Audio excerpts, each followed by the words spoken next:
Assalamualaikum warahmatullahi wabarakatuh. Perkenalkan, nama saya Anissa Safarina dengan NPM 2202119196 dari kelas manajemen E22. Pada video kali ini, saya akan menjawab soal UTS dari mata kuliah Organizational Behavior. Berikut saya akan menjawab soal dari nomor 10, yaitu apa yang Anda lakukan jika menjadi pimpinan sebuah organisasi jika memiliki seorang karyawan yang kurang kompetitif dan tidak sesuai dengan proporsi dalam menjalankan roda organisasi. Jawabannya yaitu, menurut saya sebagai seorang pimpinan organisasi, penting untuk mengatasi karyawan yang kurang kompetitif dan tidak sesuai dengan proporsi dalam menjalankan roda organisasi dengan pendekatan yang bijaksana dan profesional. Berikut adalah langkah-langkah yang dapat diambil. 1. Mengidentifikasi akar permasalahan.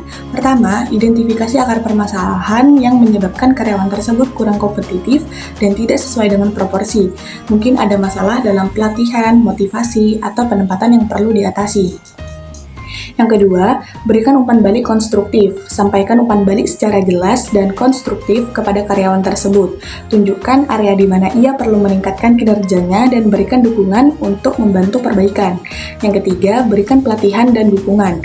Berikan pelatihan tambahan atau bimbingan yang diperlukan untuk membantu karyawan meningkatkan keterampilan dan kompetensinya.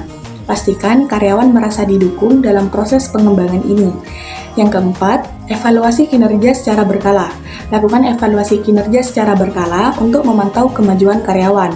Berikan pengakuan atas perbaikan yang dicapai dan dorong untuk terus meningkat. Yang kelima, pertimbangkan tindakan disipliner. Jika setelah upaya yang cukup karyawan tetap tidak memperbaiki kinerjanya, pertimbangkan tindakan disipliner sesuai kebijakan organisasi. Pastikan langkah ini diambil setelah proses yang adil dan transparan. Yang keenam, evaluasi kembali penempatan. Jika karyawan terus menunjukkan ketidakcocokan dengan peran atau tanggung jawabnya, pertimbangkan untuk mengevaluasi ulang penempatannya dalam organisasi agar sesuai dengan kemampuan dan minatnya. Dengan pendekatan yang tepat, seorang pimpinan dapat membantu karyawan yang kurang kompetitif untuk meningkatkan kinerjanya dan berkontribusi secara positif dalam menjalankan roda organisasi. Selanjutnya, saya akan menjawab soal nomor 12, yaitu apakah dengan adanya banyak pengurus berpengaruh besar dalam memajukan suatu organisasi? Jelaskan dan berikan contohnya. Jawabannya yaitu, dalam memajukan suatu organisasi, memiliki banyak pengurus tidak selalu berarti akan memberikan dampak positif yang besar. Sebaliknya, efektivitas pengurus dalam organisasi lebih penting daripada jumlahnya. Berikut penjelasan dan contoh terkait hal ini. Kualitas lebih penting daripada kuantitas. Lebih penting untuk memiliki pengurus yang kompeten, efisien, dan berkinerja tinggi daripada sekedar banyak pengurus.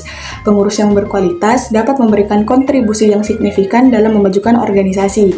Koordinasi dan konsistensi. Terlalu banyak pengurus dapat menyulitkan koordinasi dan konsistensi dalam pengambilan keputusan.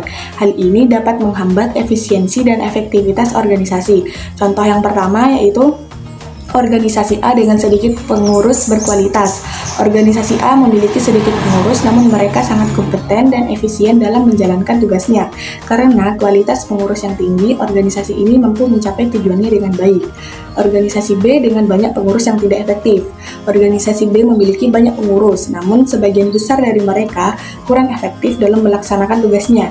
Hal ini mengakibatkan kebingungan dalam koordinasi dan kurangnya kemajuan organisasi. Dengan demikian, dapat disimpulkan bahwa memiliki banyak pengurus tidak selalu berdampak besar dalam memajukan suatu organisasi. Lebih penting untuk fokus pada kualitas, efisiensi, dan efektivitas pengurus agar organisasi dapat berkembang dengan baik.